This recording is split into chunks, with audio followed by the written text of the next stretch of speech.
Hey guys, today we're taking a look at the Sencut Snap. I paid $56 Canadian for this from House of Knives, their Canadian knife retailer. I'll leave a link in the description of this video to House of Knives website. Make sure you check them out. You're looking at a blade length of 3.5 inches, a handle length of 4.5 inches, blade thickness of 3 millimeters, a handle thickness of just under half an inch. The grip area is 3 3/4 of an inch and it weighs 3.7 ounces. You have a 9CR18 MOV blade steel. It has a gray stonewashed finish on it, also known as a bead blast. I'll get into that more in a minute.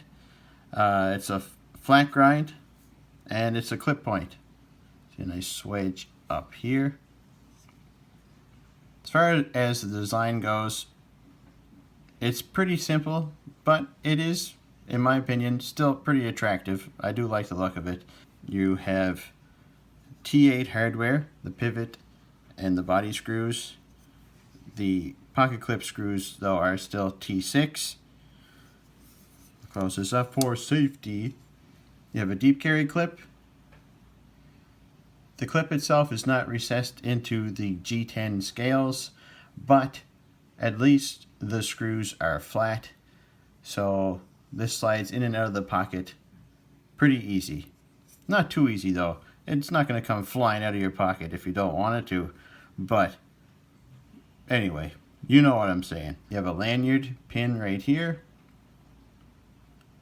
2 barrel spacers. There's the stop pin, the flipper tab, some jimping on the flipper tab. Now, the jimping on this works quite well. It's not super aggressive, but my finger has never slipped off. Well, maybe it slipped off a couple of times, but I've flipped this I don't know how many times, and I've never had an issue with my finger slipping off it. So the flipper tab and the jimping works well. You also have some jimping up here on the blade. I'll get into that again in a minute. Right now we're going to talk about the action. So as you saw, it does flip out easily. There's some jimping right here on the liner lock. Oh, by the way, you're looking at pretty much a 60% lockup on this. There's 0 blade play though in either direction. Now on the drop, it's very smooth. It's running on bearings, so it makes sense it's smooth, but it does drop fairly well. Let's see if I can get it to drop. See, it drops right to the thumb, and a little shake, and it closes. So it's very nice and smooth on the drop. However, the detent is a little light. Now I'm going to try to fail it. Yeah, I mean, that's me trying to fail it. Most of the time, like I said, I flipped this for hours and hours and hours, and I've never failed to flip. The detent is a little light for my personal preference, especially since it's a flipper knife. Now, if this had a fuller or something you could reverse flick off and they intended you to use a flipper tab or reverse flick it, then I could see the excuse of having a lighter detent. But this is predominantly a flipper knife. You can reverse flick it, but it's meant to be a flipper. So the detent should be, I think, a little bit stronger, just to give it a little crisper of an action. The ergos on this feels good in my right and my left hand. Like I said earlier, it's a 4.5-inch handle, so there's lots of room on here for my hand. The jimping could be a little longer. It works, but sometimes my thumb kind of goes past it a little bit. If you had really long thumbs, you probably would be past the jimping completely. So the jimping could be extended a little bit farther along the spine of the blade, but it still works pretty well here. It's not overly aggressive, but it's aggressive enough that it does catch your thumb and it does hold it in place quite well. This gives me a good grip. I gotta say, this feels really nice in hand. It's a little bit narrower here along the handle than I usually like, but since it curves and it swells at the end of the handle here, it fills the hand nicely, and it does feel good. The pocket clip, even though I can feel it, is not a hot spot, neither my right or my left hand. So I gotta say the ergos on this are solid.